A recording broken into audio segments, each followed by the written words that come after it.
آپ افسانہ سنیں گے ڈیڈ الائیو۔ اسے تحریر کیا ہے علی آریان کیانی نے اور آواز ہے شاہین کاظمی۔ سنتی ہو، میں محبت پہ آخری افسانہ رقم کرنے لگا ہوں۔ یہ کیا کہہ رہے ہو؟ ہماری شادی کو بھی عرصہ ہی کتنا ہوا ہے، صرف 2 سال، اور تم محبت پہ آخری افسانہ لکھنے چلے ہو؟ ہاں، میں چاہتا ہوں میرے بعد کوئی ادیب اس موضوع پر بات نہ کرے۔ اس کے لہجے کی انا میں بلا کا اعتماد تھا، لیکن اس طرح تو تمہارا ادبی کیریئر ختم ہو جائے گا۔ پڑھی لکھی بیوی نے احتجاج کیا تھا، مگر وہ اس کے احتجاج کو نظر انداز کرتے ہوئے تیز تیز قدم اٹھاتا باہر لان کی طرف بڑھ گیا تھا۔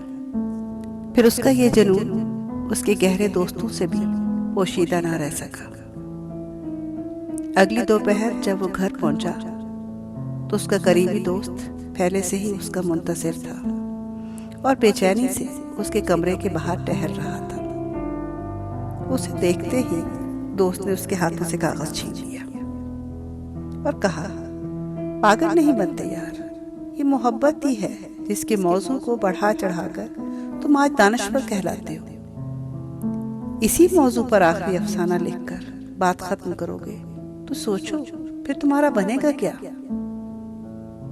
مگر اب کے بار بھی اس کی منڈی نفی میں ہی ہلتی رہی۔ پھر اس نے کہا، مجھے افسوس ہے، میرے نظریات اور تمہاری دوستی اب مجھے ایک ساتھ چلتی ہوئی نظر نہیں آ رہی۔ اس کا دوست آخری بار اس کی شکل دیکھ کر واپس لوٹ گیا تھا، اور پھر عین اس روز جب وہ اپنے سارے دوستوں کو خفا کر کے اپنی بیوی کو خود سے جدا کر کے کمرے میں بند ہونے جا رہا تھا، اس کی پرکشش محبوبہ اسے سمجھانے پہنچ گئی، اور پھر اس نے کہا، محبت پہ آخری افسانہ لکھ کر تم مجھے شرمندہ کرنا چاہتے ہو، یا اس سے تمہارا مقصد کچھ اور ہے؟ بخدا ایسا کچھ نہیں، یہ سراسر میری اپنی ذہنی اور تخلیقی وجہ ہے کہ اس کا کسی کی ذاتی زندگی سے کچھ لینا دینا نہیں۔ وہ بے اختیار چیخ اٹھا تھا۔ تم کہتے ہو تو میں مان لیتی ہوں، مگر یاد رکھنا، محبت پہ آخری افسانہ لکھنے سے دنیا سے محبت کا فسانہ ختم نہیں ہو سکتا۔ اتنا کہتے ہی وہ وہاں رکی نہیں اور وہ اپنے کمرے میں بند ہو کے اپنے کام میں لگ گیا۔ اسی دوران اس کے کئی رشتہ داروں اور دوستوں یاروں نے اپنی سی کوشش ضرور کی کہ وہ کسی طرح لکھنا بند کر دے اور اپنے کمرے سے باہر آ جائے، مگر وہ کسی طور اپنے کمرے سے باہر آنے پہ راضی نہ ہوا۔ اسی دوران اس نے کئی سالوں کی سیاہی اور کیلنڈروں کے کاغذ پرکھ ڈالے، مگر اس کا افسانہ مکمل ہو کر نہ دیا۔ البتہ اس کی بیوی اس کے کمرے کے دروازے کے باہر ہی اس کے انتظار میں بیٹھی بیٹھی فوت ہو گئی، اور محبوبہ کا بھوت اس کی لاش پہ ناچنے لگا۔ آخری بار محکمہ آثار قدیمہ کے کچھ افسر جب اس کے لیے چائے لے کر آئے تھے تو انہوں نے دیکھا تھا کہ اس کے قلم کی نب ایک جانب سے ٹوٹ چکی ہے اور وہ بیٹھا سوچ رہا ہے۔ انہوں نے خاموشی سے چائے کی پیالی اس کے سامنے رکھی، نب بدلائی اور ڈرتے ڈرتے باہر نکل آئے۔ پرسوں ایک دانشور دوست نے میری توجہ اس طرف دلائی تو مجھے بھی اس سے ملنے کا شوق پیدا ہوا، جو محبت پہ آخری افسانہ لکھ کر ہم سب افسانہ نگاروں کی مشکل آسان کرنے والا تھا۔ میں بھاگم بھاگ اس کے مکان تک پہنچا۔ باہر برآمدے میں اس کی بیوی کی لاش پڑی تھی، جبکہ اس کے کمرے کے دروازے کے سامنے اس کی محبوبہ کی روح ناچ رہی تھی۔ میں دونوں ہی کو نظر انداز کرتا ہوا اس کے کمرے کی کھڑکی تک پہنچا تو وہ اندر سگریٹ منہ میں دابے میز پر کچھ لکھ رہا تھا۔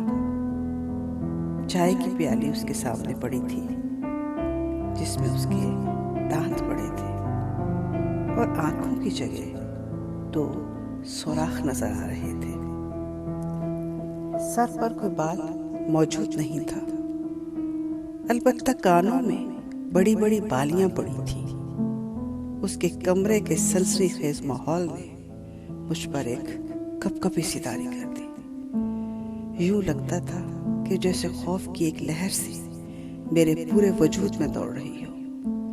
میں نے بڑی مشکل سے اس کے کمرے کی کھڑکی پہ دستک دی اور ابھی یہ کہنے والا ہی تھا، جناب، محبت پہ آپ کا آخری افسانہ مکمل ہوا یا ابھی نہیں، کہ اچانک اس کی گردن مڑ کر کھڑکی کی طرف گھوم گئی اور میرے منہ سے ایک چیخ سی نکل گئی۔ اس کی زبان پہ آگ روشن تھی اور آنکھوں کے سوراخوں میں 2 سانپ کنڈل مار کے بیٹھے ہوئے تھے۔ یہ منظر برداشت سے باہر تھا۔ میں تیزی سے اس کی کھڑکی سے پیچھے ہٹ گیا اور پھر اس کے بعد میں کبھی اس میوزیم میں نہیں گیا، مگر اس کے بارے میں آخری اطلاعات یہی ہیں کہ وہ ابھی تک اپنے کمرے میں ہی ہے اور محبت پہ اپنا آخری افسانہ لکھ رہا ہے۔